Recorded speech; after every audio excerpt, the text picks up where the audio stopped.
Hello, you're listening to Talking Tales, the podcast. What you're about to hear is a live recording from the Talking Tales Storytelling Night, held in Bristol and hosted by Stokes Croft Writers. To find out more, visit www.stokescroftwriters.com. We hope you enjoy the show. Welcome to the Christmas edition of Talking Tales! I almost forgot the name. So this is, if you haven't been before, this is the storytelling night hosted by the wonderful Stokes Croft Writers to showcase the amazing talent of the Bristol and beyond writers. I am housekeeping girl, so here we go. Max, the wonderful sound guy, who was awake, Max, is doing it for free because he's awesome. We're going to put a bucket round in the interval, so please give freely so we can buy potatoes and mistletoe, I imagine. Also, please, all for an appeal to all performers tonight, please speak into the microphone, or Christopher Fielden would shove your face into it. Hasn't happened yet, but it still might. You never know. I know. So we have a finished the lines. Smooth. We have a finished the lines worksheet on your table, because the only fun that can be had is when a worksheet is in place. So please fill it in within the lines of decency and humorality. If you wouldn't mind, we all pick a winner, one from each. So there are 3 finish the lines. There will be a winner from each one. And each one will win a already priceless, will sell your children to get one Stokes Croft, Talking Tales badge! Thank you, enthusiasm. One more thing of housekeeping. The light, Tom tells me, to the toilets is broken, but the toilets still work. Public service? Yeah, all functioning, don't worry. So that's it from me. Your compere this evening to take you through the rest of the night is the lovely, the talented, the Enoch-o-maniac that is Thomas David Parker.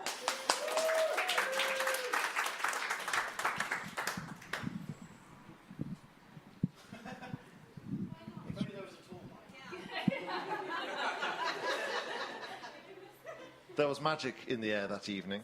The audience was sat and standing where they could. There was a weight of expectation. What would they experience that evening? The wordsmiths were ready with their enchantments, muttering incantations under their breath as they prepared to perform. They were ready to transport the crowd to a world of their choosing, to manipulate their emotions and bend them to their will.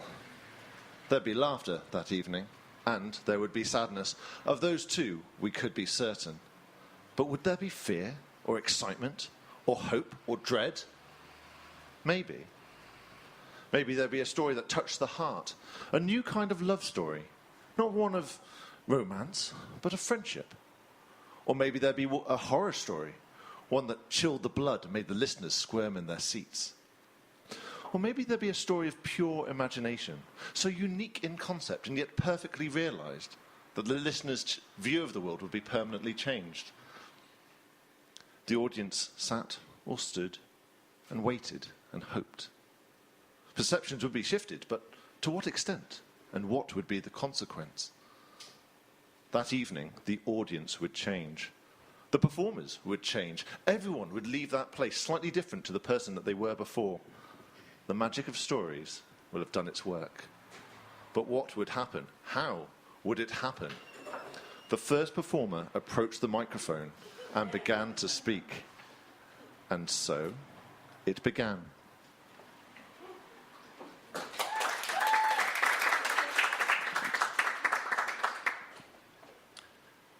The holiday shift. Josh ached. It wasn't just his feet from standing, or his hands from working the tables, or his mouth from having to smile all the time. His entire self ached, his very core. As he wiped his calloused hands on a wet rag, Josh tried to think of the last time he had taken a day off. He gave up counting when he reached double figures. He tried to remember his last break today and realised he had eaten lunch on his feet.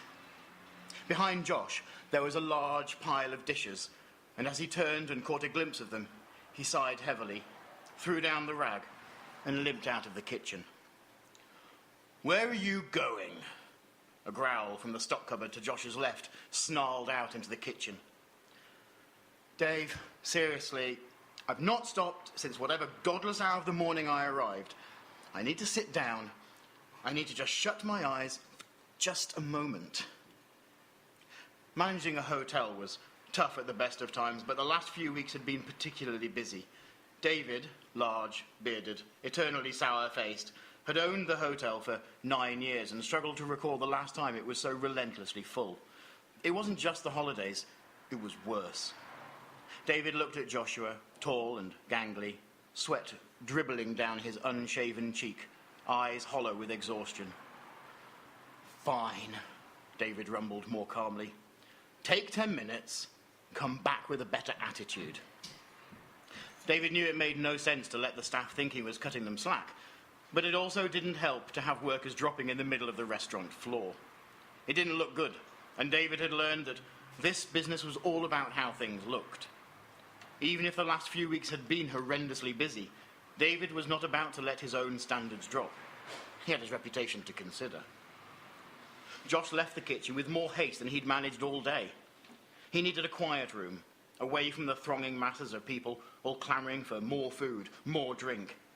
He hated this time of year. As he moved from room to room, Josh realised with growing dismay that he wasn't going to find a quiet room. He might find one that was a little quieter, but he was not going to be away from the people he so desperately wanted to disappear. At the end of a long corridor, the mass of people thinned out a little, and Josh noticed there was space in one room.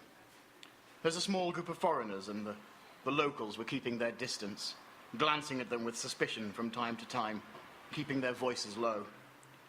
Josh didn't care who they were. He would settle for relative quiet and a place to rest his feet for what was now the remaining 8 minutes of his break.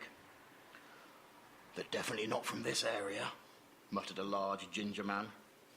I heard they're from overseas, a slight bony man replied. Why don't we ask? Why don't you ask if you care so much? Hushed voices, which barely carried across the large room, and which were full of spite and ignorance. Josh tried to block them out. He closed his eyes. A gap-toothed young lad chimed in. I heard from Dan that there's a celebrity visiting. Big deal. Did you hear which one? Said the red-headed man. Might explain all these people.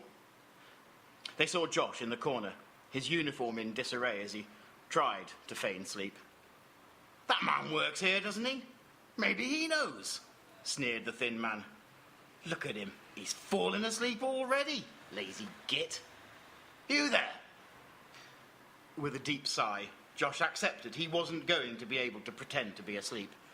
They wouldn't give up anyway. He slowly opened one eye. The fat man pointed a stubby finger at Josh. You! What's with all these crowds? We only came out for a pint and the place is heaving with foreigners. It's been like this for weeks. It takes forever to get served and the good beer's gone already. What's it all about? Listen, I know you mean well, but I've been here since about 5 this morning.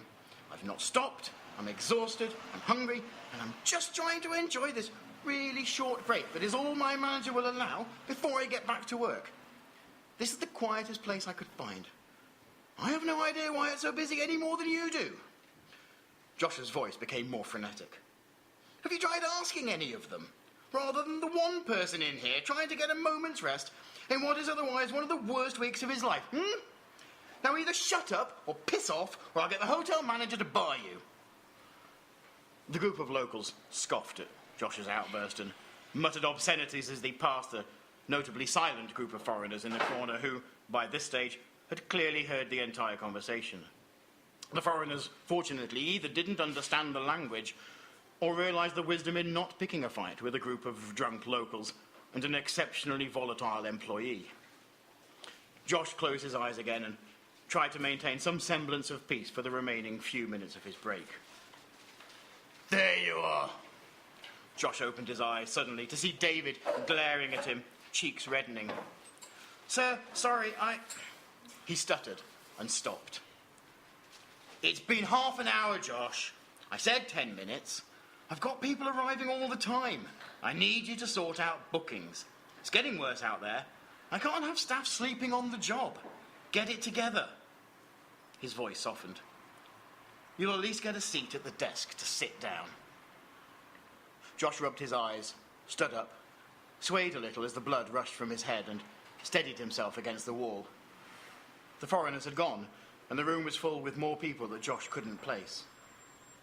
At the check-in desk, Josh quickly realised that there was only a handful of suites left. He was about to deal with a lot of very angry people, and suddenly he resented David's generosity at letting him have a seat to deal with this. One by one, the last few suites were booked, and Josh calmly told the remaining crowd that they would have to go elsewhere. The buzz of an angry mob rose, and Josh called a couple of colleagues to help calm them before they decided to trash the place. Somehow, eventually, they managed to usher everyone out of the lobby and into the cold winter air. He lost count of the number of times he apologised for the inconvenience. As the last person left, Josh leant against the door and sank to the floor with a sigh and a sob. He sat there for a time, lost in the silence that echoed around the lobby. All the guests were in their suites or the lounge. The crowd outside moved down the street, filling up the remaining rooms. Josh put his head on his knees and closed his eyes again. Waves of exhaustion rolled over him. Josh slept. He didn't know how long he sat by the door, unconscious. But eventually, he was woken by an insistent rapping at the door behind him. Josh sighed. He really didn't want to speak to anyone else. Ever, if he had his way. The knocking grew louder. Slowly, ever so slowly, Josh rose. With a loud clang, he unbolted the door and opened it. At the disturbance, snow from the sill fell into the doorway, momentarily obscuring Josh's view of the couple in the porch. An older man and a younger lady, her belly swelled with child. "Sorry to bother you, sir," said the girl, her voice apologetic at the sight of Josh. "Have you any rooms left, please?" Josh sighed again. She looked like she was about to give birth right there on the snowy doorstep. He started to reel off the excuses he had given to the crowds. Really sorry, very busy, no rooms, fully booked, and so on. "Listen, son," the older man began, his voice cracking with weary frustration. "We've been walking for days. My wife needs warmth and rest. She can't walk any further." "Joe, no, they're full. It's all right." The woman spoke softly. She put a hand on her husband's arm and looked unusually peaceful to Josh. "We'll find somewhere else." Her husband nodded with a sigh. The couple gave their thanks to Josh and began to leave. But as they walked away, Josh had a thought. "Wait."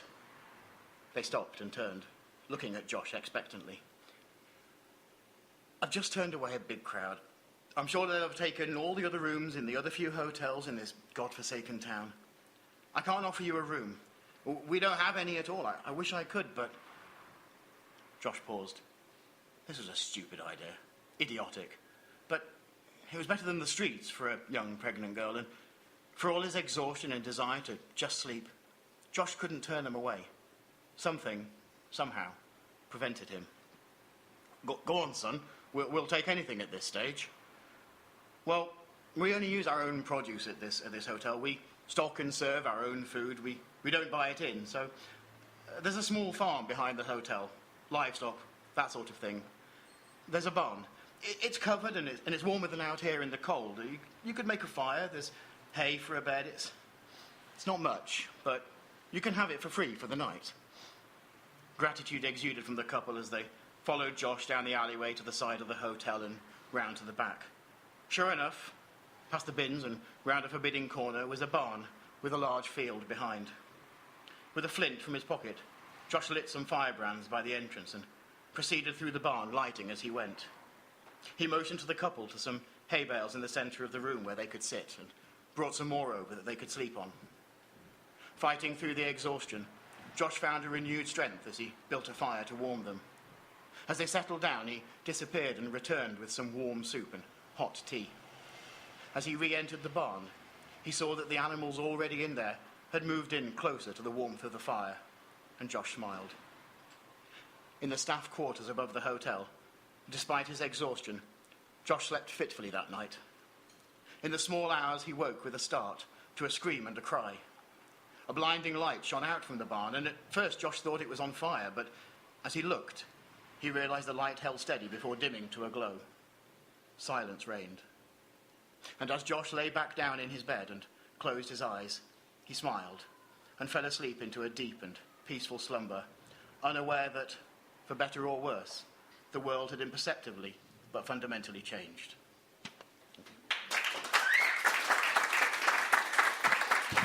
Tim Popple, ladies and gentlemen. Yeah, go on, give him a big round of applause for that. That was great. Thank you, Tim.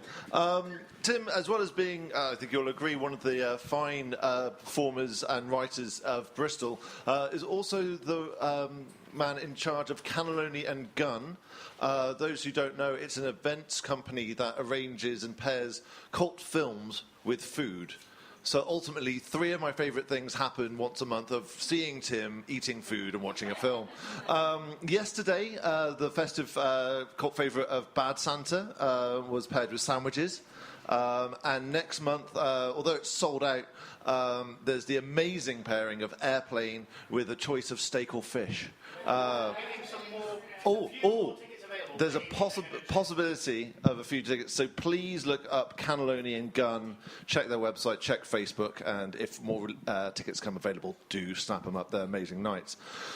So on to our next act, who is another fine performer. I had the privilege of seeing her in Edinburgh. She also had the privilege of me picking her up and throwing her into a wall, but that's another story. But this is going to be a great story. This is Ellen Waddell, ladies and gentlemen.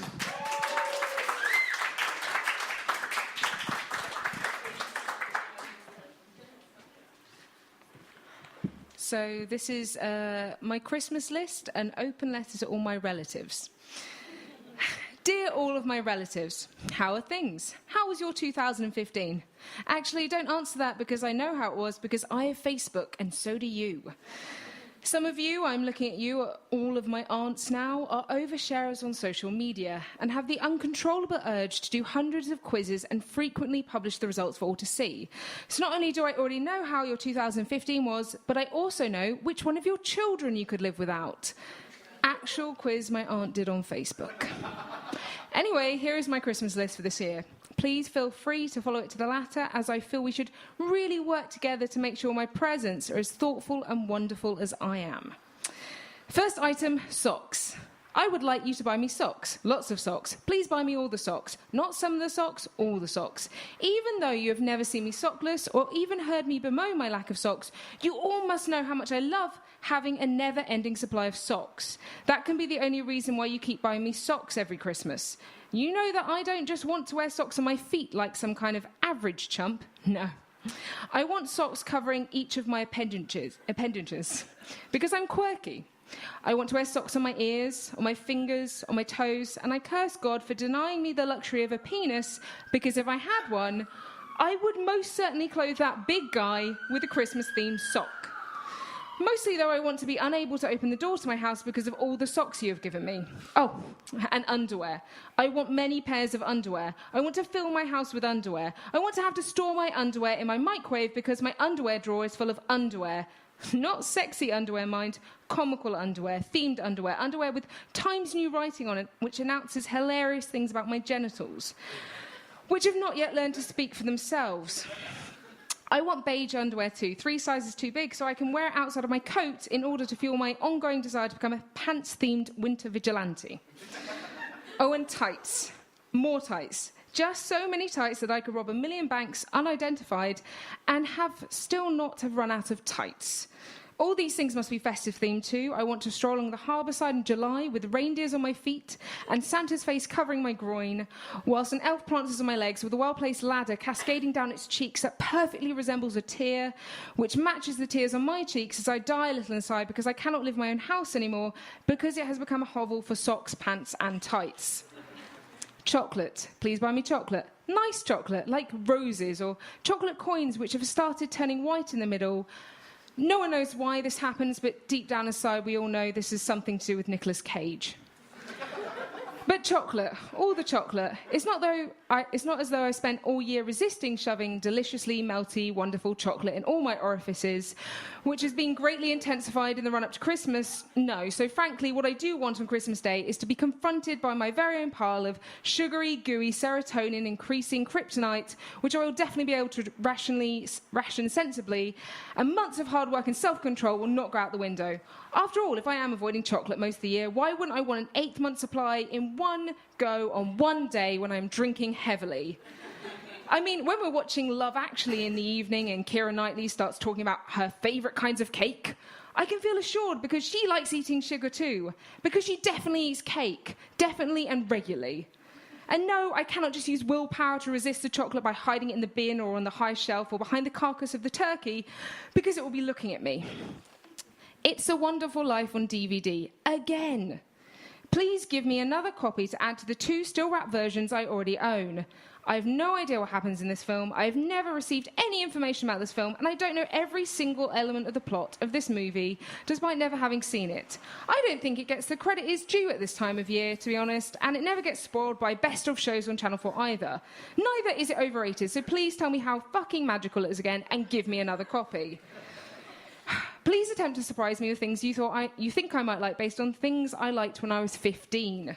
A Justin Timberlake CD, or a Linkin Park CD, pedal pushers, bright blue Rimmel eyeshadow, scrunchies, or a 15-year-old boy wearing a Muse hoodie. I would like some smelly lotions for my eyes, toes, feet, elbows, hands, and or body, as well as anything with the words exfoliate or scrub in the title.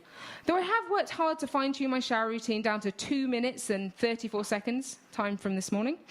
And none of this involves polishing or scrubbing, and shaving is reserved for summer weddings and my boyfriend's birthday, where I shave off my beard. I would like to fill up my bathroom shelf with dozens of smelly treats made up of invented fruits like appleberry, custard nut, or Billy Ball bag tart. These lubricated tubs of joy are not wasted on me. I am super into personal hygiene, and because I am a woman, I do want to be constantly lubricated and smooth like a well-oiled dolphin or Garçon from Beauty and the Beast. Funny presents, the kind that you see by the Tills and Waterstones or large Tesco's. The kind of presents you buy for the woman at work you despise who happens to be your secret Santa. Buy me lots of these presents. Something that on first viewing is hilarious and on second is devastatingly depressing, because not only was it worth less than the £2 you spent on it, but the joke is actually stupid, borderline racist, and you realise you're just another sheep in the sheep farm. Comics. I have to stop the sarcasm in this one because this one riles me greatly. If you're going to buy me a comic, then do your research and don't assume they are all the same. Therefore, buy me something subpar and ultimately lacking. It's like me finding out that you like cooking and then buying you half a cooked wet potato. It's exactly like that. Or finding out that you like Tina Turner and buying you the soundtrack to the popular Bond film GoldenEye, which she sang the title track for. It's arbitrary. And I have to pretend that all comics are equal in value and worth as I take your meagre offering, because all it's saying to me is, Ellen, I hate you, and I don't love you, or care about you at all, and why would you say that to me? Here is what you should buy me.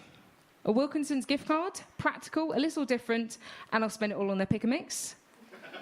Lip balm, hair bands, hair grips, M&S food vouchers, cinema vouchers, the power to freeze time, immortality. You could tell me a really good joke or do a really good impression of Christoph Waltz. A trip to a murder mystery weekend in a hotel, a kitten who can fly and who is self-cleaning, a really good hug, or you could do me the honour of defriending me on Facebook. That might be the sweetest gift of all. Thank you. Thank you, Ellen. I'm just going to buy you wine. That's just generally a good one to get. So if you liked Ellen's performance, Ellen's actually performing next month at Sharp Teeth, which is at the Wardrobe Theatre in Old Market. It's the 3rd Sunday of every month. So if you've not been before, go this Sunday coming up. It's poetry and storytelling, and it's a great night. And Ellen's doing the January one. So our next... intro person, I have, when I asked if you wanted an introduction, you gave me quite a piece here, Angela, so I'm going to read it out. Angela has been writing from an early age and enjoys writing stories of fantasy, magic, murder, all with a twist in the tale. She is also a poet, appearing locally in various venues, reading her poems of love, lust and lost. She has published 2 anthologies of short stories, available from Amazon, and she has also been published in Telegraph's creative writing group anthologies 2012, 2013, 2014, which are all available from Lulu. This is Angela Brooks, and this is her story, The Greatest Christmas Party Ever.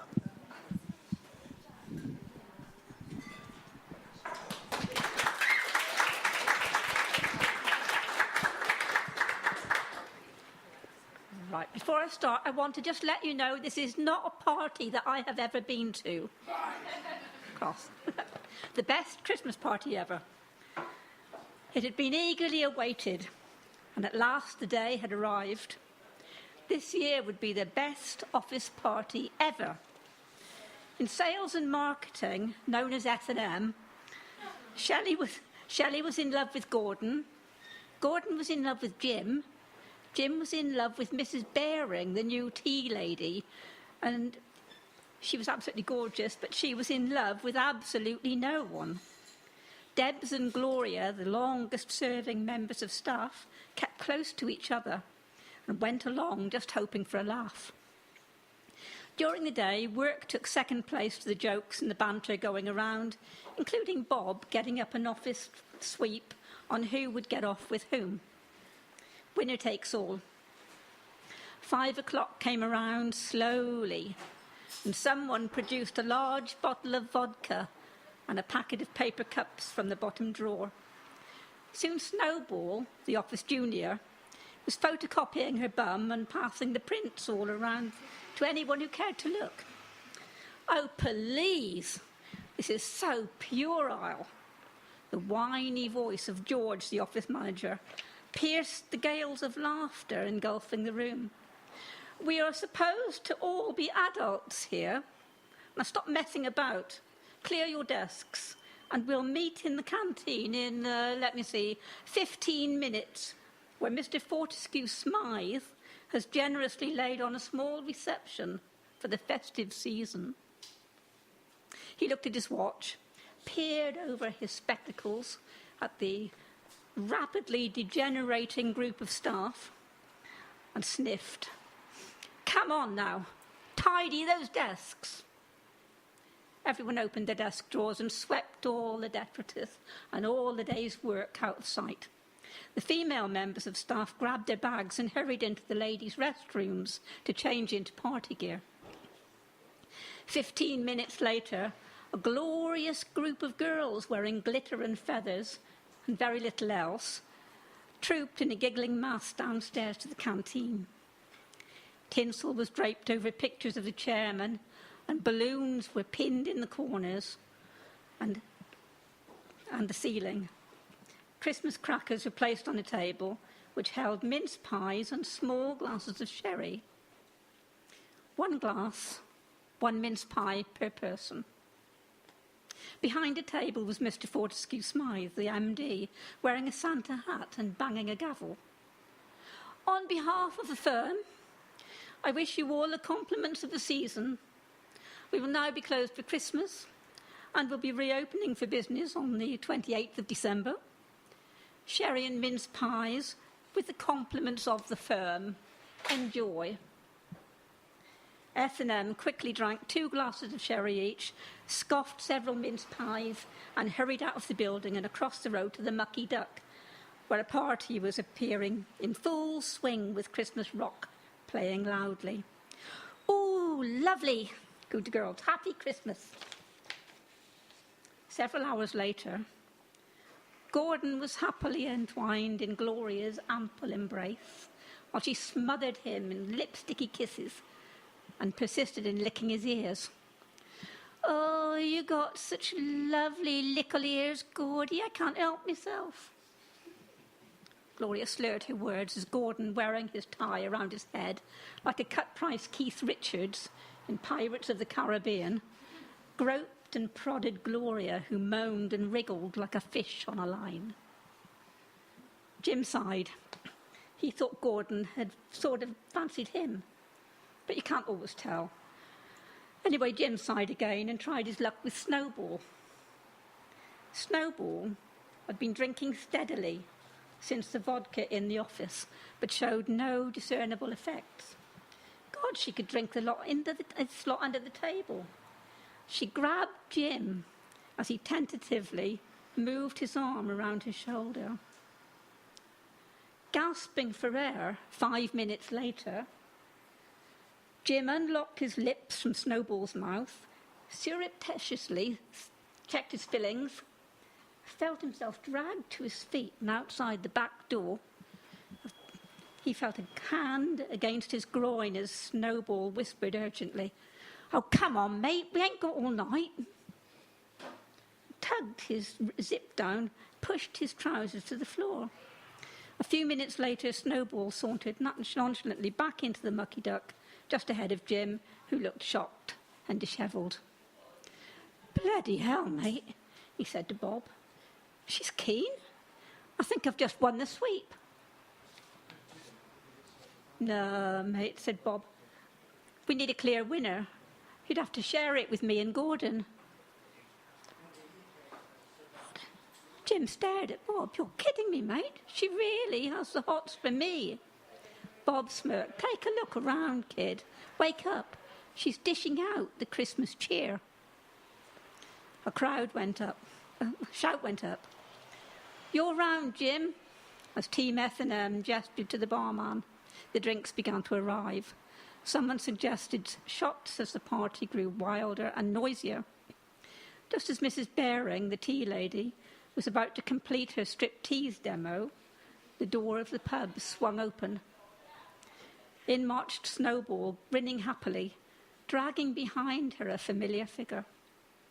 Mr. Fortescue Smythe, the MD, with lipstick marks on his face, still wearing his Santa hat, with red feather boa wrapped around his neck, shirt open to the waist, and silk boxers patterned with red-nosed reindeers and elves, on view to the astounded patrons of the mucky duck, and he bellowed, "Happy Christmas, bastards!" He then started dancing wildly and joining in with our old standard. "So here it is, Merry Christmas, everybody's having fun." A face peered out from behind him. George, the under-manager wearing a bright green leprechaun outfit, complete with a giant shillelagh, emerged carrying the MD's trousers. As the lights dimmed and goodwill flowed, Debs and a shy clerk called Shelley smooched in a corner. Snowball was proclaimed the winner of the sweep as she announced her tally of the S&M department. Mr. Fortescue Smythe, George the under-manager, Bob, Gordon, Jim, Shelley, Mrs. Baring, Debs and Gloria, making it a full house in her own version of Office Bingo.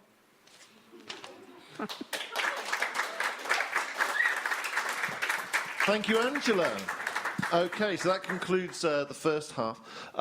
That's also given a challenge to all of you who have yet to have your Christmas dues.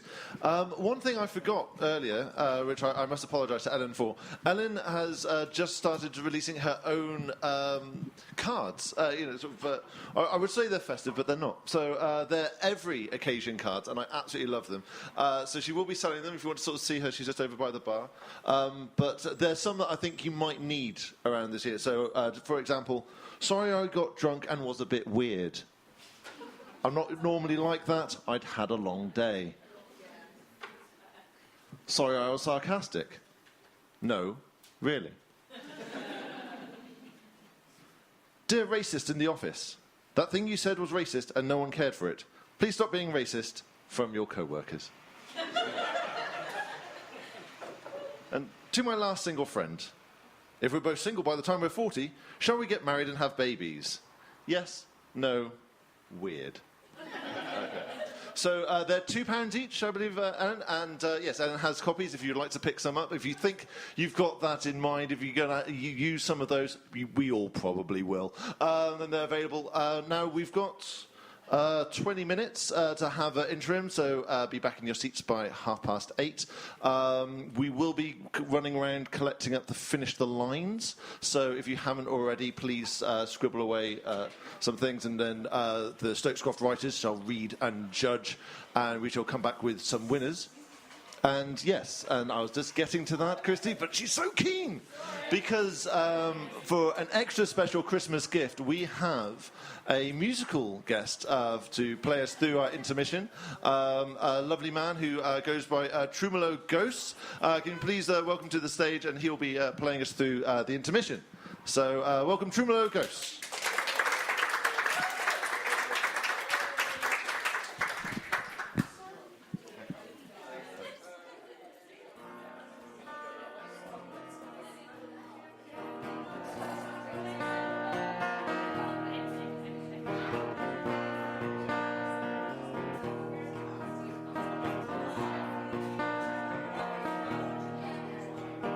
Dwindling to kindling, the autumn air has turned me inside out, with roots exposed and toes exposed. Let's go home, the bar has long since closed.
Looking for a lime green skull.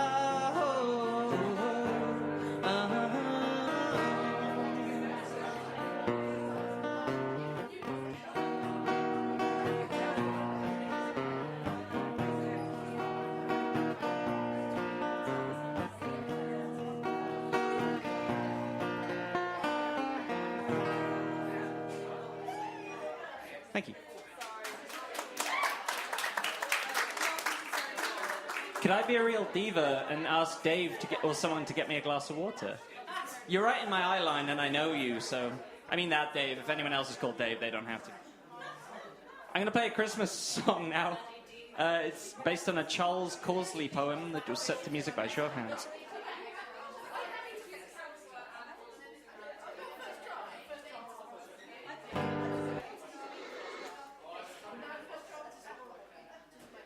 Just got to get this right.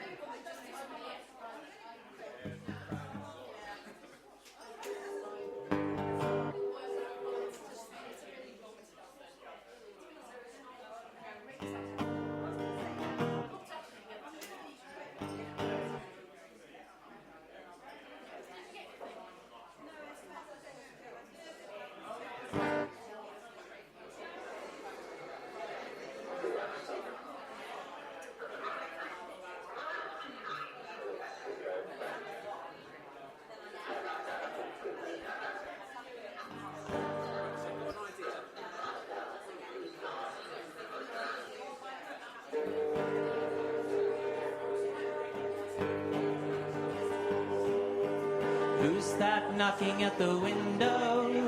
Who's that standing at the door? Why presents lying on the bathroom floor? Who is the laughing stranger with his hair as white as gin? What is he doing with the children? Who could have let him in? And why has he rubies on his fingers?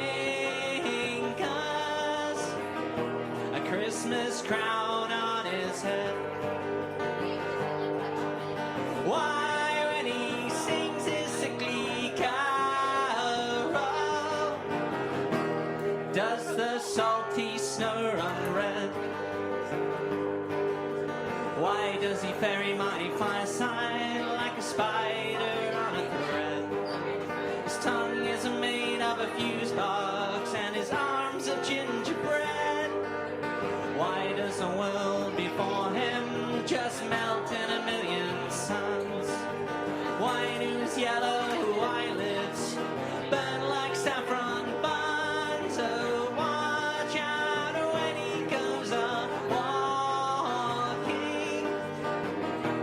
out into the Christmas flame, dancing and a double talking, and Herod is his name, and Herod is his name.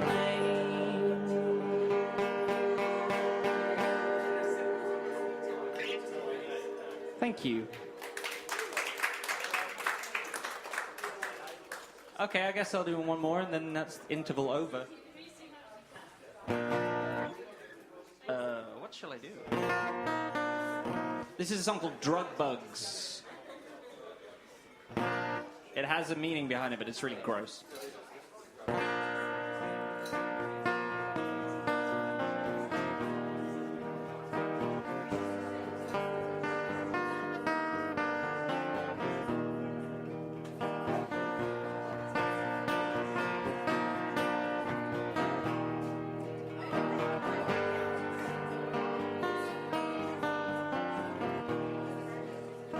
What to eat once we're all gone? An arbitrary sing-along, and faces pop up and they guillotine, a menu folded up inside a dream. But all those bugs are on drugs. But all those bugs are all on drugs.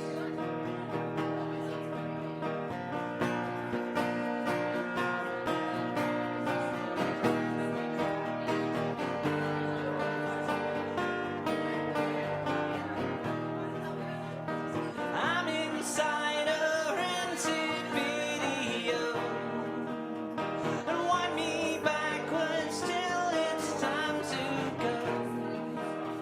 The singular I never thought to use has become a crawling multitude.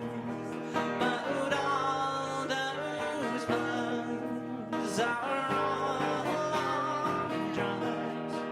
But all those bugs are all on drugs. And yes, I do submit to you. And yes, I do submit to you. And yes, I do submit to you. And yes, I do submit to you. But all those bugs, all those bugs, all those bugs are all on drugs. Thank you. Enjoy the second half of the show.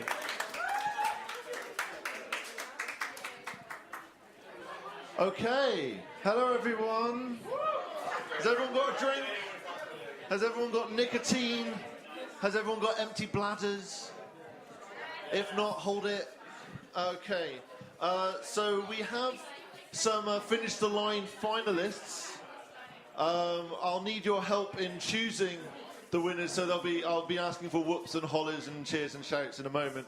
But firstly, I'm going to give you the reading of sort of our favourites that we've chosen. So for this one's actually brilliant on all. Oh, last minute entry. Okay, I'll read all of yours as well. It's not mine. Okay, I won't read any of them then. Okay, so for this one, the whole lot was brilliant. But all I want for Christmas is the assassination of Donald Trump. He's making a list. He's checking it twice. He's Donald Trump at the Mexican border.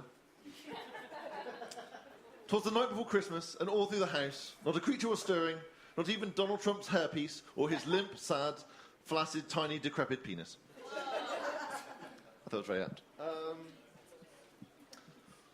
All I want for Christmas is a dictionary. Well, that was really popular. So, 'twas the night before Christmas, and all through the house, not a creature was stirring, not even Beryl, who'd had too many glasses of Advocaat and was wondering how far her and Father Christmas had gone, and if he still had her knickers. He's making a list, he's checking it twice, he's checking it 3 times, he's checking it 4 times. He's got Alzheimer's. I didn't write these. Okay. But I love them all. He's making a list, he's checking it twice. He's very anal and particular. I would appreciate it for not being pointed out, thank you. He's making a list, he's checking it twice. He's got shoddy handwriting and a short-term memory loss from excessive pork consumption. And 'twas the night before Christmas, and all through the house, not a creature was stirring, not even insomniac Uncle Frank to get his midnight nip of whiskey from the toilet cistern. Okay. And this one I've just been given. So all I want for Christmas is a good sleep. Yes. He's making a list, he's checking it twice. He's going to decide if you deserve an iPad. Do you know how much those things cost? Get a job, you're 19 now. And 'twas the night before Christmas, and all through the house, not a creature was stirring, not even like OMG, like totally. That was... Okay. So, I've got to vote for the starred first ones.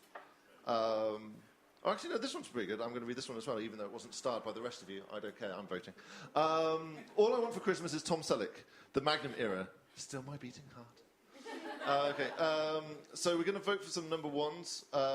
So there's Tom Selleck, the assassination of Donald Trump, or a dictionary. So I would sort of vote for those, but I think we all want the assassination of Donald Trump. I'm just going to call that for us.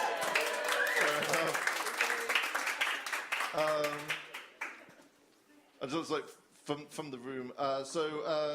He's making a list, he's checking it twice, he's very anal in particular, or he's got shoddy handwriting and short-term memory loss from excessive pork consumption, or Donald Trump at the Mexican border, or he's checking it 3 times, he's checking it 4 times, he's got Alzheimer's. Yeah, okay, so we're going to go for that.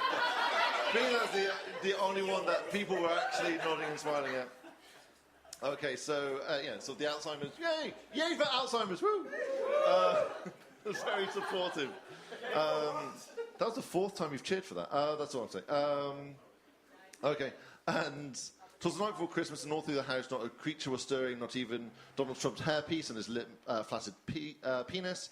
Beryl, who'd had too many glasses of Advocaat and was wondering how far her Father Christmas had gone and if he still had her knickers. Or insomniac Frank. So, Frank, Beryl. Okay, so those are our 3. So, who wrote about the assassination of Donald Trump? Ellen gets a badge. Come here and get your badge.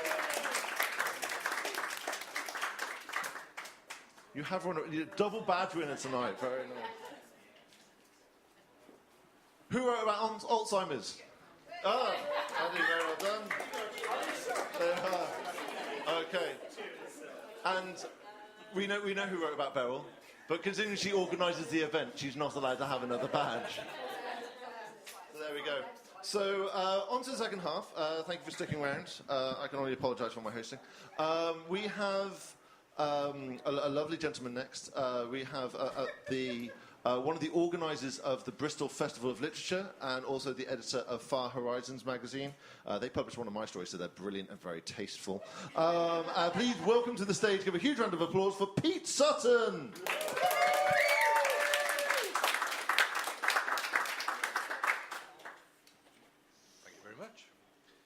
So I did have a Christmas story, but apparently it was too long, so you got this instead. The June snows are fairly light this year, but it's still cold.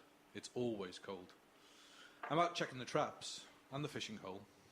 The snow crunches and squeaks underfoot as I trudge through the frozen wood. Trees, several years dead, groaning under the weight of fresh snow, not yet harvested for fuel. It is dark. It is always dark. I used to bitch about my commute, which was less than 10 miles. Now I dream about having a car. My job was dull, but at least I had enough to eat. I used to hate the magpies that infested my garden. Oh, to have a garden. And a nice roasted bird would go down a treat. I am hungry. I am always hungry. Folk call it a variety of names, but I mostly think of the deluge of darkness as the fall. Although I've also heard it called Fimblewinter by those who know more myth than I. It's been 5 years now. 5 years of winter. In itself a disaster, but the starving that came after, the panics, the riots, the deaths, the collapse. The traps yawn emptily as usual. I ensure that they still work, having to take off my gloves and feel the bite of the cold, the burn of the freezing metal. Then make my way to the fishing hole. Several smouldering piles stand between the traps and the water. My face is wrapped in a couple of layers, but I still smell the smoke drifting on the breeze. The charcoal makers are my seldom-seen neighbours. The frozen smoothness of the river lies between the crumpled hills. The two great bridges, several miles apart, stand sentinel as I slide down the bank. Fish still swim its depths, sluggish, smaller than before the fall, but still good protein. The fishing hole is like a black eye in the ice. The slush that had formed since I made the hole, a cataract. Two fish wriggle on the hooks I'd set up. I gut them, leaving their entrails to fall end over end into the inky water. The sun is lost in the sky, behind the filthy brown clouds vomited from the supervolcano that brought the endless winter. We've become used to the twilight days, never properly light, but often bastard dark. Darker than before. No stars, nor moon for relief. As I straighten and make ready to return home, I spot them. 3 figures on the hill. They look bulky in their furs, but, like me, they're probably thin and malnourished beneath.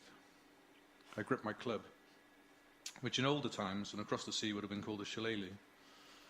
One of the figures holds a spear, the others swords. The hills throw silence as we stare at each other. My breath frosts in the air, as does theirs. Our lives expelled incrementally, our warmth absorbed by the frigid sky. I could run, although there's nowhere on the frozen river to hide, and they could easily track me.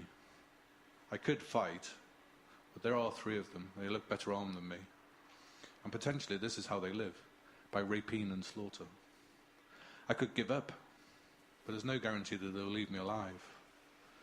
We stare at each other in the twilight. I wait, deciding that the wide open frozen water is a better bet than climbing towards them. They come towards me, spreading out, the largest of them limping, holding back. That leaves the spear carrier and 1 swordsman. So it's to be a fight then. Anyone who knew me immediately before the fall would be surprised. I wasn't exactly svelte before. But anybody who knew me in my youth, well, maybe they'd expect what comes next. I used to be an angry bugger. Did martial arts too. I let them get closer, standing ready on my toes, tensing and untensing my muscles. The one at the back calls out something, a curse perhaps, or a name. The spear carrier half turns. The swordsman has more discipline. I go from standing to sprinting in 2 steps directly towards the spearman. His bare face is beardless and he curses in a high-pitched voice. As I race towards him, he panics. I see his eyes widen as he brings up the spear and throws it at me. It's a simple matter to bat it aside. As I get closer, he's pulling a dagger, but it's far too late. My club takes him on the upswing, caving in his jaw, as teeth and a spurt of blood explode from his mouth. Both the swordsmen shout as the slight, short figure spins to the floor, and I use my momentum to turn in an arc towards the closer of the remaining 2. He plants his feet wide and hefts his sword. The bottom of his face is also covered, like mine, but great gouts of steam show me he is breathing hard. Perhaps they thought I was going to be an easy target. I can't guess the relationship between them. Brothers, perhaps. Father and sons, maybe? This one is bulkier than the spearman. Not as tall as I, but almost. He's expected me to engage him with the club, so when I get close, I crouch and spin with my legs straight out. It takes him completely by surprise, and his leg is out from under him. My club jabs him hard in the stomach before he can regain his senses, making the breath explode up from him. I go from crouch to jump. When I land, so does my club, with a loud crack, splitting his head. I am breathing heavily, but not injured. That's 2 of them down. This one will never get up, although the spearman could potentially rejoin the fight. I glance over to him now. He's curled up on the ice, holding his head. The other swordsman shouts again, quite definitely a name, and a female one. So man, wife and son, perhaps? The man comes towards me, cautious. I can also almost see the hate rising off him in waves. He's a different proposition to the other 2. This man has been a killer for longer. It's in the way he moves. I run at him, not what he anticipated. I duck and roll beneath his sword and lash out with the club, which catches the back of his knee. But he is faster than I assume, manages to reverse his sword, which slashes at my collarbone, parting the leather of my coat and the jerkin beneath it easily. I feel a sudden warmth spread down my chest and along my arm. We both clamber to our feet. He was already favouring his leg, but it looks like I've caused it more damage. However, I feel the blood pulsing in my shoulder and glance down. It drips from my mitten onto the ice. I approach cautiously. He takes a fighting stance. I whip my club out directly at the sword. He's not expecting that. Then the blow knocks it from his hand, but the club folds in half with a loud crack. I stupidly look down and he leaps upon me, his arms around my middle in a bear hug. The ice meets my head with a thunk, bending my ear painfully, striking bells and crossing my eyes. I elbow the man where his neck meets his shoulder, and he grunts, his arm loosening fractionally. So I raise my arm and elbow him again. He shifts, and his hands are on my throat. His scarf has gone adrift, and I stare into his hate-filled eyes, his snarling, bearded face, and wonder at the fact that he is younger than me. I worm my arms up and try to push his hands away. My chest is tight. I cannot get a grip. The light surprises both of us. It's a blinding shaft, a sudden break in the clouds, like God's laser beam. He looks up in wonder and I kick him off me. We both scrabble around on the ice like beached whales, but I am first to pull a knife. He seems to almost give up as I kneel and thrust it at him. He appears resigned, as if his life couldn't possibly move past this point. There is twilight again, the sudden appearance of the sun, but a momentary miracle. The second time I thrust the knife at him, he fails to block it, and it sinks to the handle in his chest. He coughs. There is foamy blood on his lips. He is still.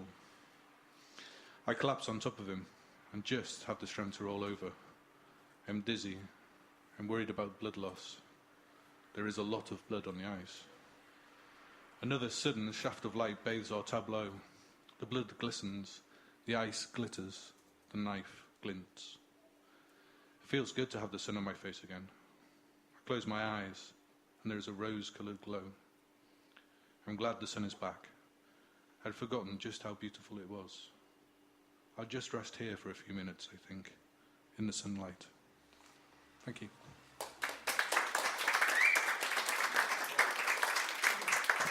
Thank you, Pete. That was a dark and hauntingly beautiful tale. A lone man in a desolate land of near perpetual darkness where every meeting is nearly a fight to the death. You can tell he's from Liverpool. This is our dark half, and the jokes get even worse. But I'm pleased to announce that our next performer is one of our own, one of the Stokes Croft Writers. Yes, that's the amount of enthusiasm I want for everyone, but that was good that we had one person. And I really want to you all to give a really warm welcome to the lovely, the beautiful Steph Minns.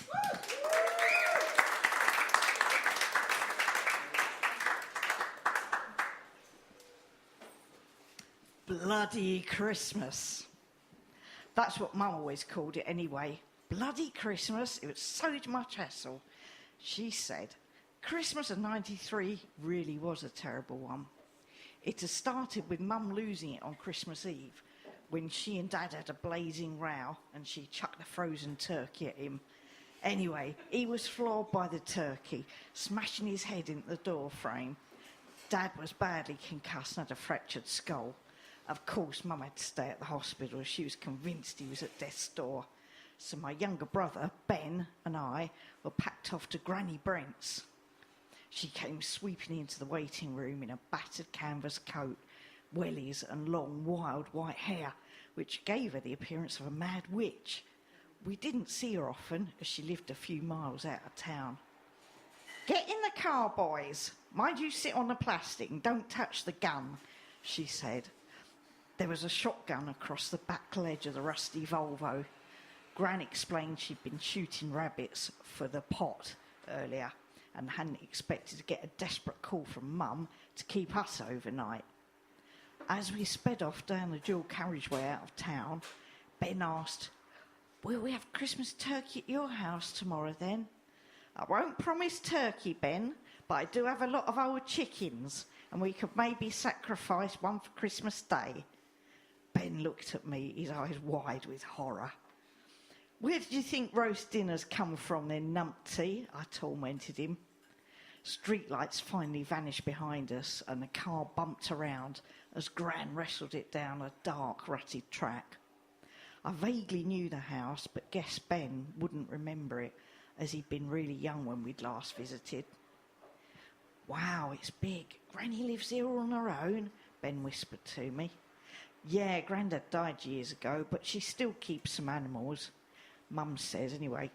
There's fields at the back that go down to the woods. You boys must be hungry. I'll get some tea on. Gran's brisk manner had softened a little, and she smiled a lot, which made her look less witchy. After tea, we all played Kaplunk and Mousetrap together around the kitchen table. Gran was really cool and let us stay up late. But I noticed she kept glancing out of the kitchen window when she got up to get biscuits and juice. And then she locked the cat flap in the back door.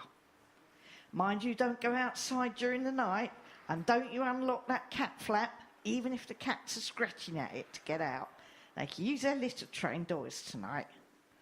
When we went up to bed, Ben was full of it and excited that Gran had said he could feed the chickens and check for eggs in the morning. I'd spoken briefly to Mum, who'd promised us a proper Christmas day once Dad was out of hospital. I wasn't really bothered, as the day was always full of Mum and Dad arguing anyway. Maybe Christmas at Gran's would be more fun. I want to see the deer, Ben told me as we got ready for bed in a drafty spare bedroom. Gran says she's got some binoculars and we can go down in the woods. Why didn't Mum like living here? I don't know. Why, she said something. He shrugged. Only that the house was scary, so that's why Gran usually visits us and we don't get to come out here. But I like Gran. She's funny and she doesn't nag on like Mum. As we'd been bundled off in such a hurry, when the ambulance had arrived for Dad, we had no pyjamas with us, so we went to bed in our pants and T-shirts. I was woken some time later by Ben shaking me. Dan, quick, one of Santa's elves in the garden. What? Don't be daft. It really is. There's a little man by the pond eating the fish. Wrapping a blanket round myself, as the room was so cold, I went to look. Snow was floating down outside and our breath misted the glass as we peered out of the window. As Ben said, there was a tiny human-like figure outside in the yard, squatting by the pond and gnawing on something, which looked more like one of the rabbits Gran had left hang on the fence to me. The security light outside threw its shadow across the yard. It seemed to be wearing old brown trousers, jacket and a shapeless beanie hat, a bit like the pictures of medieval peasants in our school history books. Dark hair straggled out from underneath the cap, and I guessed it must have been less than 3 feet tall. "Maybe it's not an elf, Dan," Ben whispered. "Santa's elves are jolly and have red noses and green hats. What do you reckon it is?" I replied I had no idea, and then the back door burst open below us, and the flare and crack of Gran's shotgun lit up the yard as she fired into the air. The creature turned to fix her for a moment with black glittering eyes, and the face was like a shriveled turnip, horrible and malevolent. It exposed tiny pointed teeth as it drew its lips back in a sneer. Then it was gone, dropping its meal from its gnarly fingers to scamper back down the garden, vanishing into the darkness beyond the hedge. Ben had cried out in fear as it had turned, and we'd seen its face properly. I had to admit I was pretty creeped out too, my mind racing to work out what it was we'd just seen. A dressed-up pet monkey escaped from somewhere? Some sort of remote-controlled puppet sent in as a joke by neighbours? Gran came up the stairs to check on us. "Are you boys okay? I hope the gun going off didn't scare you. I was just cleaning it and it went off by accident." She obviously wasn't aware we'd been watching from the window. Ben had calmed down and surprised me by saying nothing. Maybe he was too upset and shocked. Gran tucked him in and left us again, this time with a night light which gave the faded room a warm glow. After a while, Ben whispered to me, "Will it come back, do you think, Dan? Is that why Gran locked the cat flap, so it couldn't come in and get us or eat the cats if they went outside in the night?" "Maybe. We'll ask her in the morning." He seemed content at that and went to sleep, but I lay awake trying to figure it out. It must have been the early hours of Christmas Day when I heard something scrabbling in the bushes below our room. I got to the window just as the outside security light was triggered, flooding the yard below with cold yellow light. There it was again, the small goblin thing, padding across the yard, clutching the ripped-up rabbit and gnawing on it as it scouted around on the ground. I guess Gran must have been deeply asleep. She didn't rush out to confront it this time. It disappeared from view, and I realised it must have gone under the lean-to porch at the back door. Curious, I crept down the stairs to the kitchen and flicked on the light. The cats were in their basket, but up on their feet, backs arched and not hissing. I went to the window and could just see its shadow by the back door. I realised with a start it was scratching and probing at the cat flap. I went down on all fours so my face was level with the see-through little plastic door, and I could make out its shape on the other side, muttering and gibbering. The sound made my blood run cold. It suddenly fell silent and pushed its face up against the clear plastic, and I got a good look at its black, evil eyes peering menacingly right back at me. The shrivelled turnip face screwed up in the most horrible way as it bared its teeth and said something in that gibber. Then it scuttled away again. I went back to bed, but didn't sleep well, worried it would come back and somehow find its way in. Christmas Day dawned bright and fresh. Ben wasn't in his bed when I got up, and Gran wasn't up yet, so I dressed and went downstairs, expecting to find Ben having breakfast in the kitchen. The back door was wide open. Worried, I went out to the yard to call him, guessing he'd gone to check for eggs on his own. Ben's trainer footprints were visible in the snow, walking out to the middle of the yard. I could also make out tiny boot prints running determinedly across the yard. Something the size of a toddler heading to meet him. Where they collided, it looked like a scuffle had taken place, and I followed the trail of drag and scuffle marks as they headed down the garden path, across the field and towards the wood. By the wooden fence at the edge of the field,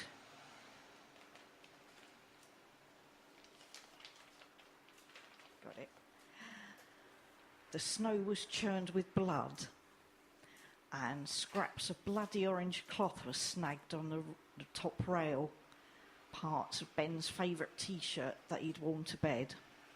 I felt sick with concern now. I was shaking as I climbed the fence, frantically calling Ben.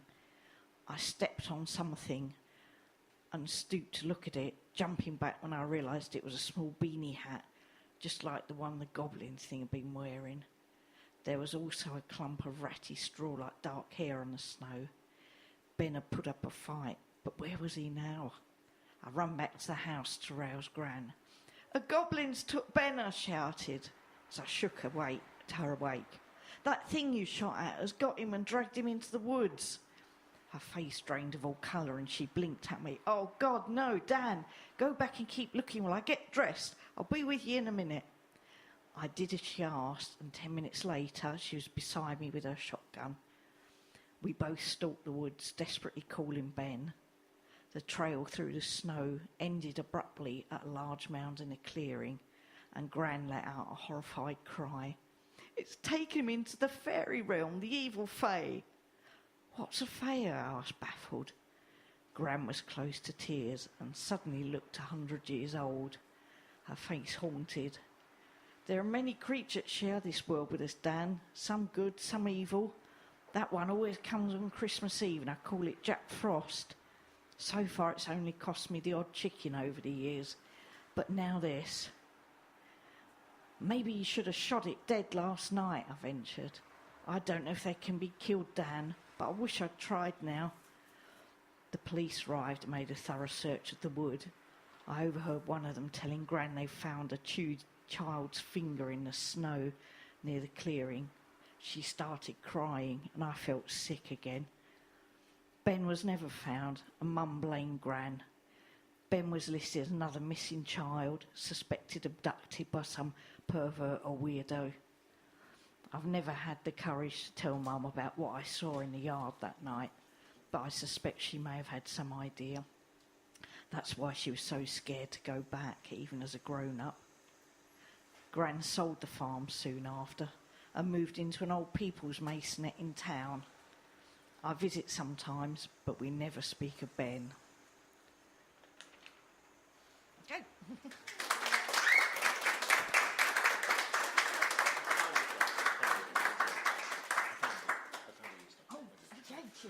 Thank you very much, Steph.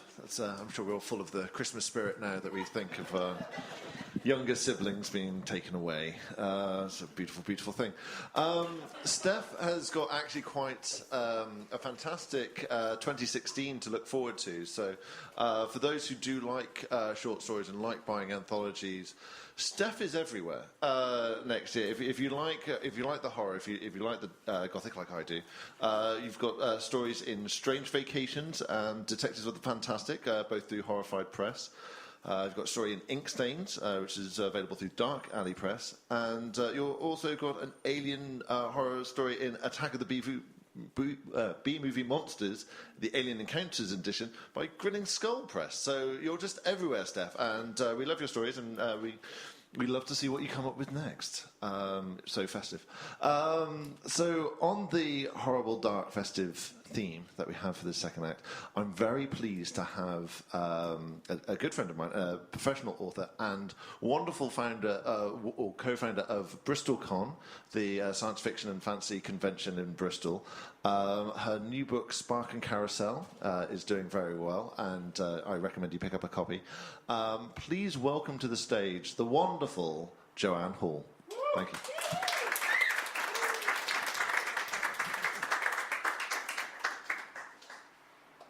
Thank you, Tom. Okay, for this story, the part of Maria will be played by Mrs. Badcrumble, if I remember to do the accent. It was snowing in New York, fat flakes catching the neon as they tumbled, in flashes of red and green, frozen moments like delicate Christmas decorations. Office workers spilled laughing and festive onto the streets, like a shower of black glitter. Daniel was on the 27th floor. No laughter reached him from the streets. He stared out of the window at the city lights, distorted and gleaming wetly through the falling snow. He couldn't remember the last time it had snowed at Christmas. The kids would have loved it. He checked his phone, drew in a deep breath, and Skyped. "Hi, Lucy." Glitter smudged on her nose, and her hair was dishevelled. She glared at him, tiny and irritated on his iPhone screen. "Dan, you said you'd call an hour ago. I just got off the phone, sorry." He watched her tear strips of sellotape with her teeth, sticking them just below his field of vision. "Are you wrapping presents? Where are the kids?" "Kids are in bed. I let them wait up an extra hour in case you called. They'll be up at 5 tomorrow, I expect." "What time does your flight land?" He licked his lips, watching her wrap a Lego set, corners tight. "Is that for Alex?" "It's for Cara. Alex wanted magic cards." "Magic cards?" She frowned. "Magic? It's a CCG." He must have looked blank. "He'll show you when you get here. Will you be back by 5? Mum invited us for tea. She says she's looking forward to seeing you." "I bet," Dan thought. Lucy's mother was a formidable Scottish matriarch who firmly believed a husband's place should be on the same continent as his wife. He swallowed the bullet. "I'm sorry, Lucy, I'm not coming back tomorrow. Robinson wants me in Chicago the day after Christmas, so there wasn't much point." Her lips were compressed. "Not much point. I see." It sounded like her throat was tight. She set aside the Lego and picked up a PlayStation game, turning it over in her hands. "Are there planes to Chicago on Boxing Day?" "They don't have Boxing Day over here." Her reserve broke. "Dan, you promised the kids. You've already missed Cara's birthday." "I'll make it up to them. I'll get them something none of their friends have. Something awesome. None of their friends' dads are staying in New York for Christmas. Have you thought about that?" Of course I have, but..." His office phone blared. I need to go. Love to the kids. Tell them I'll be home for New Year, okay?" He rang off before she had the chance to hang up on him. Robinson was calling to dump a last pile of work in Dan's lap before he left for Columbus. Dan had barely put the phone down and brought the files up on his laptop when the door switched open. He looked up, expecting to see Erica, who worked in the adjoining office. He had a bar of dairy milk stashed in his drawer for her. The last person he expected him to see standing in the doorway was his mother-in-law. Maria McNulty folded her arms, withering him with her glare. Dan groped with his phone, then let it fall, wondering who he had planned to call. "What are you doing here?" Maria couldn't be here. She rarely left her own house. People visited her, not the other way about. She couldn't possibly be standing in his office in New York, could she? "How did you get here so fast? Lucy didn't say. I've just spoken to my wee Lucy." The unreality of her presence wriggled like an eel over the surface of his mind. She couldn't really be here, yet she stood solidly before him. Her hair was dry, and there were no traces of melting snow on her shoulders. "Maria, you can't be here. Your wee security chappie let me in." He had the impression she was deliberately misunderstanding him. "No, I mean..." Dan gave up. "Why are you here? What do you want?" "I want to know why you're not spending Christmas with my grandchildren again." "Because..." He waved his hands at the desk, the whirring computer, the silent phone. "Because I have to make a living, Maria. Making a living is not making a life. Don't give me that ancient Scottish wise woman crap." Suddenly he was tired, weary to his bones. He sank back into his chair and rubbed his hands over his face, feeling the fine lines beneath his fingers. "What would you have me do? Quit? I'll have you spending Christmas with your family. See your wee bairns open their gifts for a change. You're hurting my Lucy and your wee ones, and I will nae stand for it. I was home last year." But he wasn't, he remembered. He was in Dubai, his flight cancelled. Had that been last year or the year before? "Believe me, Maria, there's nothing I want more than to see Alex and Cara open their presents. But what can I do?" She pushed his laptop closed and rattled her fingers lightly on the lid. "Then we're, what is it they say, singing from the same hymn sheet?" Something like that. The lassitude spread through his limbs. He couldn't tear his eyes from the rhythmic drumming of her fingers, beating out a tattoo like a gradually slowing heartbeat. Dan jerked awake. For a moment he thought he'd fallen from his chair, hit the carpet hard. But the floor was smooth and cold, curving upwards, so he lay in a shallow depression. His limbs and torso ached, as if he had been compressed under a great weight. He rubbed his calves as he sat up and looked around. The office was gone, vanished in the space between two heartbeats. He sat in a spherical white room, sterile as a hospital. The walls curved away on either side of him, without break or seam, or, he noticed with increasing discomfort, any kind of door. He must have fallen asleep at his desk. Erica would shake him awake in a moment. They'd share a dairy milk and a laugh over the whole thing. She'd chide him for working too hard. Then they would go back to his hotel, order champagne on expenses. It had happened before, a few times. He walked unsteadily to the wall of the silver sphere, where electric light shone through in 3 broad bands, clear as windows. Pressing his hands to the wall, which felt like plastic under his splayed fingers, he looked out. He stared into his own lounge. He could see the wedding picture on the wall, him standing with his arm tight around Lucy's waist. There were thumps overhead, a clatter in the kitchen. He beat the plastic wall, and the edifice rocked from side to side, throwing him from his feet. He landed hard. If this was a dream, surely the impact would have woken him. It was Maria. She had hypnotised him, made him believe he was seeing the impossible. Okay, I get it, Maria. You can stop now. Bring me out of it, or whatever you do. The lounge door crashed open. Alex lunged towards him, looming huge in Dan's vision.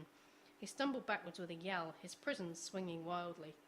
Alex's hand swept down in a blur of pink, and Dan realised for the first time that his dream self was small. His son could have crushed him in his fist. Alex, are you eating chocolate off the tree? No. The denial was muffled by a mouthful of Cadbury's. After breakfast, I said. Lucy sounded tired, and when she came into the room carrying a tray loaded with pancakes, Dan was surprised to see the redness around her eyes. Had that been his fault for not coming home? She should understand he had to work. Let me, Mum. Cara set the tray on the table while Lucy embraced a coffee mug, fragile and pale in her dressing gown. Alex fiddled with the remote, flicking channels. Breakfast first, Alex. Lucy toyed with her phone while Alex and Cara ate. Dan took the moment of respite to explore his prison. If this was a dream, it was sickeningly vivid.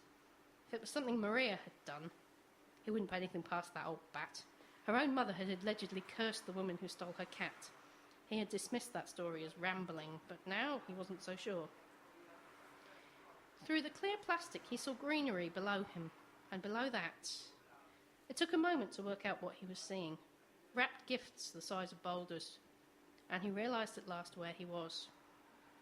He was trapped inside a plastic Christmas tree bauble, hanging from the tree. Lucy texted furiously as Cara silently watched her, chewing her lip. Alex twitched with anticipation. Mum, can we? Go on then, she said. No, the ones from Nana, mind. Dan saw hands reaching for huge presents, paper flying, giggles and shrieks of delight and joy, mainly from Alex. Lucy did not smile at the whirlwind. She sat, lost in the folds of her dressing gown, and Dan realised that something was seriously wrong with her. Lucy, I'm here! Of course she couldn't hear him. He was 1,000 miles away, asleep at his desk high above the city streets. At least, he hoped he was. He smacked his fist against the walls. Lucy, can you hear me? I'm trapped in here! The doorbell chimed. Cara sprang to her feet, spilling Lego onto the floor. I'll get it, she said firmly as Lucy sat forward. The rumble of voices in the hall, an older male tone, and Cara's light replies. Lucy stirred, setting aside her coffee, pulling her dressing gown tighter as she stood. Alex grabbed the remote once more. Alex, help me in the kitchen. Cara stuck her head around the door and glowered at her brother. Give Mum 10 minutes peace, will you? Alex jabbed the TV onto mute with ill grace and slouched out of the lounge, grunting at the visitor. Alex, pack it in! The kitchen door slammed on Lucy's admonition, and she crumpled. Dan watched it happen in slow motion. He reached out to her, striking plastic. He wasn't there to catch her as she fell. But the stranger was. He helped her to the sofa, pried her phone from her grasp, and laid it on the coffee table. Nick Reynolds. His daughter was best friends with Cara. What was he doing here? I came as soon as I got your text. When did it happen? Last night. This morning, our time. I didn't know what else to do. My sister is bringing my mum down, but they won't get here until tonight. It's Christmas, Nick. The kids, do they know? Cara suspects, I think. Alex wouldn't notice if the house burned down today. You need to tell them. Nick's voice was gentle. Dan was irrationally annoyed to notice him pressing Lucy's fingers between his own. What had happened to bring Maria to Devon? Was Lucy sick? Not on Christmas Day. Tears welled in Lucy's eyes. I've tried to make it okay for them. The last time I spoke to him, we had a row. He wasn't coming home for Christmas. Oh, God, Nick, what am I going to do? Dan hammered the inside of the bauble. What is it? What's happened to me? Lucy! He threw himself against the wall, but it was tougher than steel. Lucy! Lucy took the tissue Nick offered her, blew her nose, dabbed her eyes. His boss said his co-worker found him at his desk. The poor woman. It must have been quick. Nick was squeezing Lucy's hand. Dan wanted to yell at him to let go of her, but his voice strangled in his throat. I phoned the British consul, but everything's going to be held up for days. She glanced towards the kitchen. I don't want to tell them until I know more. I feel so helpless sitting here and, She giggled, high and frightened. I got chicken out of the freezer and now I can't face cooking it. And that's such a stupid thing to be worried about when Dan... She burst into fresh tears. I'm not anything, Lucy, I'm right here. Dan's feet scrabbled for purchase as he flung himself at the wall, beating against the barrier, wishing to God this nightmare would end. But he knew in his gut this wasn't a dream. This was real, Maria's doing. Everyone might think he was dead, but he was alive. He was trapped, and nobody could hear him, and that wanker Reynolds had his arms around Lucy as she cried into his shoulder. He would move in here, watch Dan's kids open their presents. He would never take a job abroad like some fucking idiot. He wouldn't cheat on her. He certainly wouldn't keel over at his desk on Christmas Eve. Lucy, I'm not dead. Can you hear me? Shit, Lucy, I'm sorry. I am so sorry. Lucy! Do you want to take the kids out of the carvery? Nick was saying. Make things easier for you. He helped Lucy to her feet with a smile, keeping hold of her hand. She looked doubtful. Won't it be booked? And my mum? Harvester will squeeze us in. We'll be back before your mum arrives. Only if you want to, of course. Or I could cook. Of course you could cook, you smug prick. Dan slumped to his knees, hoarse, exhausted. Blood pooled between his fingers. Let's go out. I can't stand being here. Lucy kissed Reynolds on the cheek. Thanks for coming. I knew I could rely on you. When did you decide you could rely on this fucker rather than me? Probably around the time I stopped coming home for Christmas. Dan slumped, regret bilious in his mouth as Lucy and Nick left the room to round up his kids and take them out for dinner. He could howl and scream, fling himself at the walls of his prison until he dropped exhausted, but no one would hear him. Next Christmas, Alex or Cara would unpack the decorations, hang an old bauble from the tree once more and open their presents beneath it. Maybe Nick would be there too. But Dan knew now that he would never see that Christmas morning.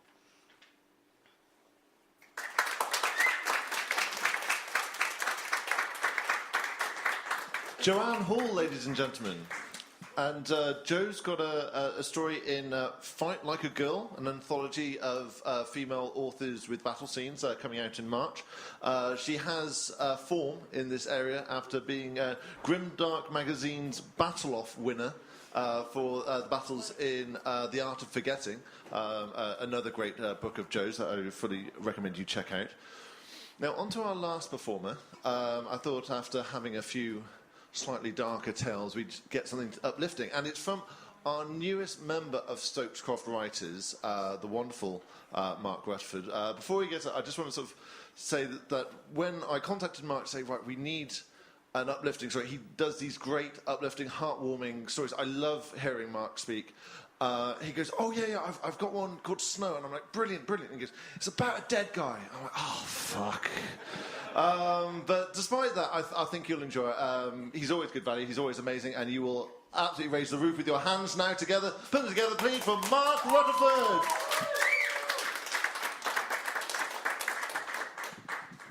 Thank you, Tom. There's nothing like being built up, is there, really? There is an opportunity somewhere late in this story for a bit of audience participation. It requires those of you with smartphones and an index finger, possibly. No singing involved this time round. So this is called Snow. It's hard being dead at Christmas. I miss my family. It was 2006 when the building collapsed on me. I was just 34. No one tells you what happens next. I've learned that you're not allowed to say, not even to the elderly who are closer to finding out than most. So I'm not allowed to tell you if there are angels in heaven, or even if there's heaven. You'll have to make up your own mind. I was a firefighter in Melbourne, Australia. When I went back into the apartment block, the obviously on-fire one on Princes Street that was adding to January's heat, it was to find a boy that was still in bed. His mother, Marnie, was as hysterical as you might expect. I'd had to drag her away from the door, or she'd have died too. She shouted at me in that high-pitched way that only Aussie women can achieve. She kicked me and gouged at my breathing apparatus and cursed me for good measure. I felt like a murderer, and that is what she called me. I thought of my wife Julie and her soft brown hair that had turned lighter in our first year down under. The sun shone a lot more in Australia, and Jack, our son, had taken to beach life without missing red London buses or damp autumn mornings too much. Jack missed the prospect of snow. It was magical to him, and he ached for it every cold snap of every winter of his short, toddling life. He used to sit on the windowsill and tap on a pane, believing it would turn rain into sleet, sleet into snow, and flurries into blizzards. Thinking of Julie and Jack, I went back into the building to rescue a little boy who, it turned out, had already died. Julie wanted to leave London and for us to come to Oz. We did it for Jack, who was 5 at the time. Me dying wasn't part of the deal, and I feel so guilty about leaving her. An angel that may or may not exist, may or may not have told me that it was predestined, my time. Sometimes I acknowledge that. Most of the time, I'm haunted by it. Julie was suddenly a single parent in a rural mountain community near Melbourne, on Mount Buller. It was as far away from London as you can get. Even the seasons were upside down. I left her with such a burden, but Julie decided to stay, for Jack's sake. And when I see her next, at a time that may or may not be predestined, but is in 2073, the first thing I'll say is how proud I am of her. Julie struggled. The Victoria State pension barely covered the bills, and Jack had a tough year. He'd lost his dad, withdrew, and he found school difficult because he was the odd one out. The storm-damaged roof repairs took up a lot of savings, and by October's spring, I still can't get used to that. Julie didn't know how she was going to afford Christmas at all. Now, Jack had wanted a bike since he was 3, and I promised him that Christmas 2006 would be the year. Now Julie had to make good that promise, at a time when she felt she couldn't let our son down. Mummy and Daddy are going to get you that bike, Jack, she had promised. But Dad's not here, Jack had replied. He's always with you, Jack, with you and me. He's in heaven, looking out for us. Don't believe in heaven, Jack shrugged. Don't want a bike anymore, I just want Daddy. Oh, Jack, Julie said. You can't see him anymore. Remember we talked about that? Then I don't believe he's anywhere. Not unless he makes it snow on Christmas Day. But Jack, she reasoned, it's summer here and it's hot. Maybe it'll snow in London, but not here. But if Daddy knows we're here, he'll make it snow here for Christmas. Let's see, Julie had said, feeling defeated and sad. Oh, she couldn't make it snow, but Julie was determined to get Jack a brilliant bike. She got extra jobs in the chalet park and saved every penny. By December, the effect of skimping on her own meals and the growing heat of an Australian summer was taking its toll. The bike she'd wanted to get was $400, and she simply couldn't earn enough. But Julie thought she could get the $300 model and hoped Jack wasn't too disappointed. Through December, the heat and the tension grew. Jack had told his friends that his daddy was going to make it snow on Christmas Day. They'd laughed at him, so much so that he'd got into fights and had been sent home from school. Julie was exhausted with the heat and work and the certainty that Jack's Christmas would be spoiled, even with the best bike she could afford. And to make matters worse, bush fires raged for much of the month. The chalet park itself was threatened, and some houses had already succumbed to flames across the valley. There was daily news footage of exhausted firefighters, and it was only the stories of rescued koalas that distracted the boy. Julie prayed that no one would die fighting the fires. It would be too much for them to bear. On Christmas Eve, Jack went to bed with a scarf and gloves he wouldn't relinquish, but at least he shared the excitement about Santa with his friends. The bike was bought and stowed in the outhouse under a tarpaulin. The money for wrapping paper simply wasn't there to waste. By midnight, Julie was exhausted and lonely. She cried, hard and silently, a year's worth of tears. When she ran out of steam, she poured a small glass of beer, toasted me in heaven, and fell asleep in the armchair. At 7 a.m. on Christmas morning, Julie woke to hear Jack jumping up and down on his bed. She was stiff and cold, although she could see the bright light radiating from behind the curtains, just as it had for week after week. Julie smiled and was full of dread, all in the same breath. Jack was bouncing and shouting, "Merry Christmas!" and it was the happiest she'd heard him since, well, you know. He ran down the stairs in footwear that sounded heavier than slippers. He rushed to his mum and jumped on her in the chair. "I knew it," he said, and showered Julie in sloppy 6-year-old kisses.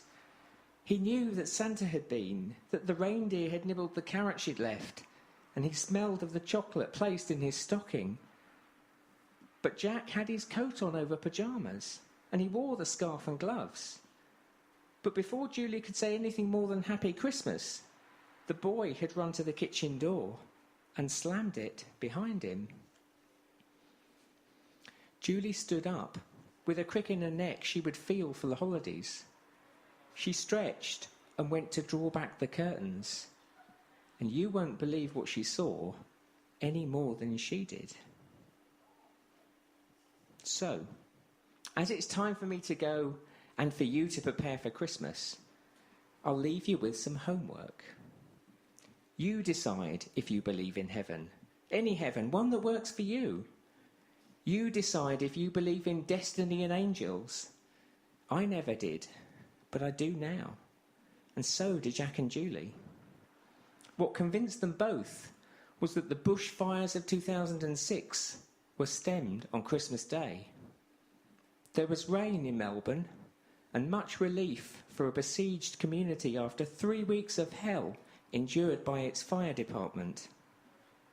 In the mountains of the Victorian Alps, and on Mount Buller in particular, snowflakes as large as 50-cent pieces fell overnight. It gave my 6-year-old son his first, and so far only, white Christmas.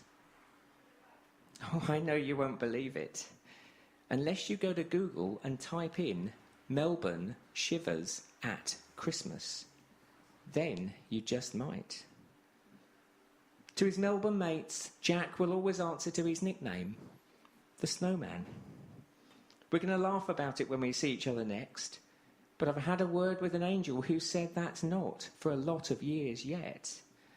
And for Jack, the snow was as magical as he remembered. The newspapers said it was from Santa. But Julie, Jack and me, and you too now, we know different.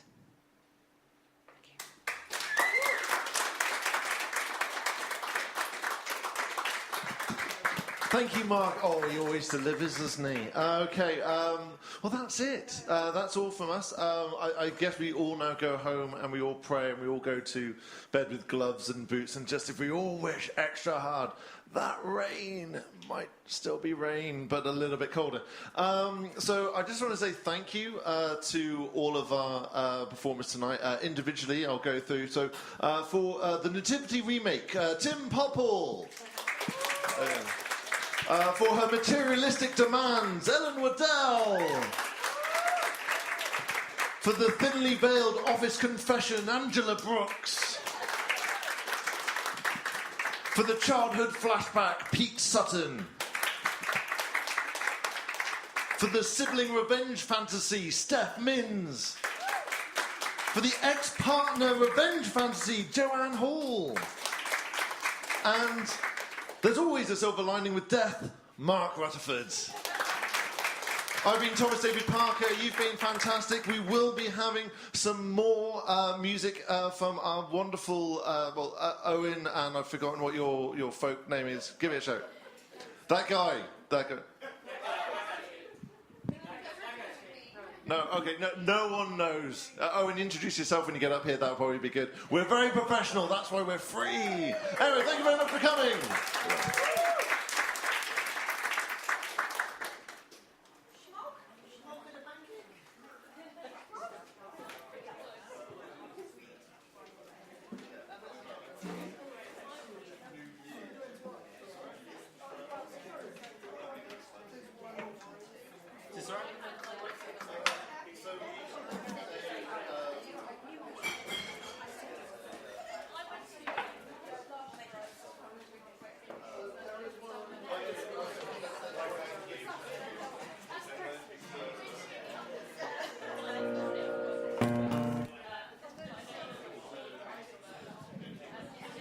What's going on here? Thank you. Deja vu. I feel like I'm not going to finish that. It's not a bad joke if I don't finish it. That was really good. I've enjoyed going to this, and thank you for letting me play. Before I start, I just need to check something that may have severe repercussions for my future health. During the penultimate story, there was a gentleman who I saw walk in, dressed like a Victorian ghost. And, oh, you saw him too. I was just checking other people could see him, because he just sort of stood and stared and then left. And I thought, if I'm the only one that can see him, this is odd. Okay, fantastic. That's wonderful news. Exactly. A trendier beard than usual. Okay, thank you. This is a song called Ziggurat, and for fans of stepped sacrificial pyramids everywhere.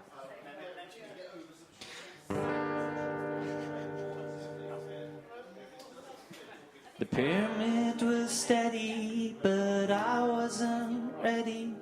The building came down in an instant, and all we could eat was just debris and flesh from the carcass. I know you told me there's nothing below me, but I can't stop digging for context. Now nothing but Hades and horse-headed ladies lament us.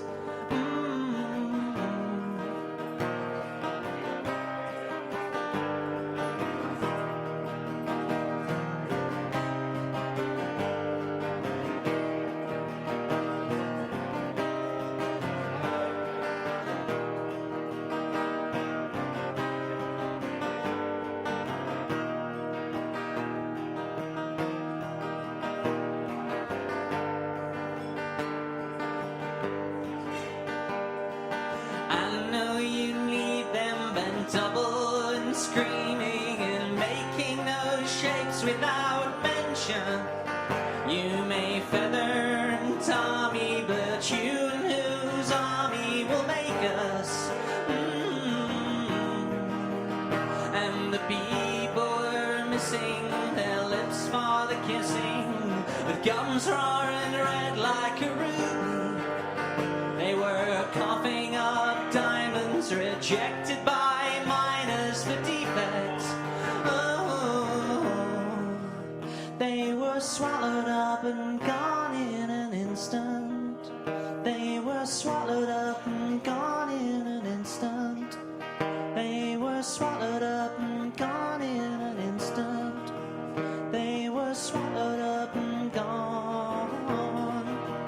They were swallowed up and gone in an instant. They were swallowed up and gone in an instant. They were swallowed up and gone in an instant. They were swallowed up and gone. They were swallowed up and gone.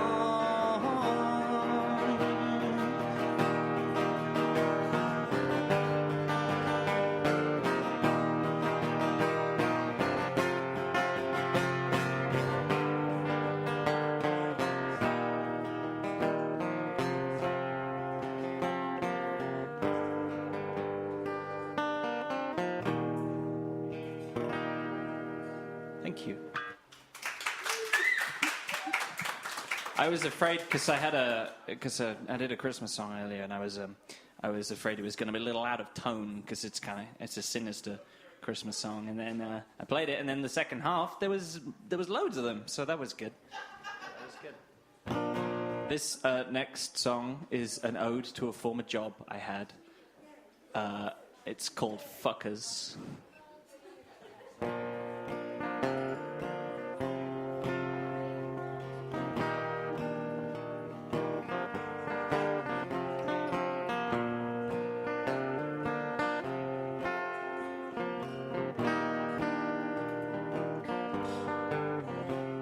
I wake and I blink my eyes, and I go back to sleep. The days are falling down faster than the eye could see. And I worked in a pyramid, building nothing out of shit, counting down those damp matches that are waiting to be lit. Just what will those fuckers think of this? I'm beset by the forces of the kings and queens of boredom.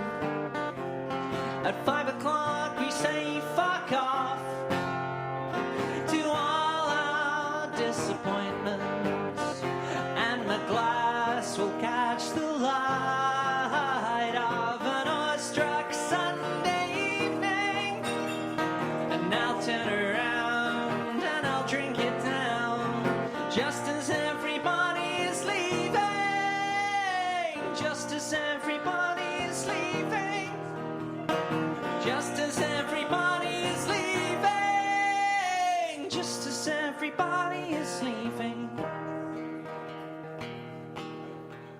I wake and I blink my eyes, and I go back to sleep.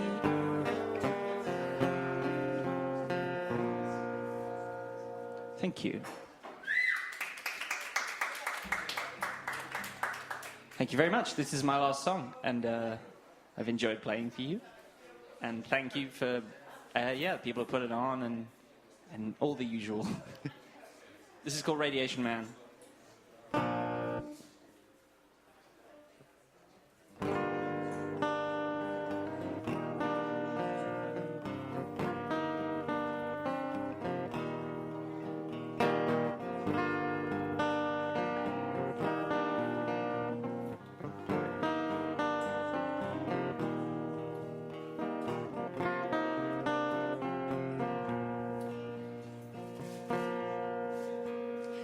There are times I would have bottled you to raise up the dead. Now all you do is burn me down. You never found the flames. Through endless sky-lit corridors, we wheeled you on a gurney. Oh, to a killing sun, to a monstrosity, but clicks from the Geiger counter mean it's time to go. 2 clicks and we make it safely. 3, 4, 5 too slow. 3, 4, 5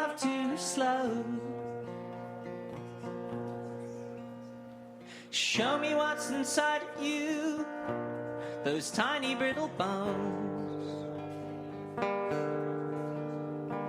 Poison what is dear to me to protect me from poisons of my own. How much can a body take? Let's push it to the limit. Oh, we can save you only if we kill it. Now clicks from the Geiger counter mean it's time to go. 2 clicks and we make it safely. In 3, 4, 5 too slow. And doors that are open, somehow they stay closed. With death I could cry through you, never be opposed. Never be opposed. Thank you. Thank you very much. Have an excellent rest of Monday and the week and subsequently the year. You have been listening to Talking Tales, the podcast. We hope you enjoyed the show. If you'd like to tell us what you thought, are interested in performing at an upcoming event, or just want to know when the next event will be held, visit www.stokescroftwriters.com or look up Stokes Croft Writers on Facebook or Twitter. Talking Tales is a bi-monthly event held in Bristol, UK. It is organised by Stokes Croft Writers and hosted at the Left Bank on Stokes Croft. Thanks for listening.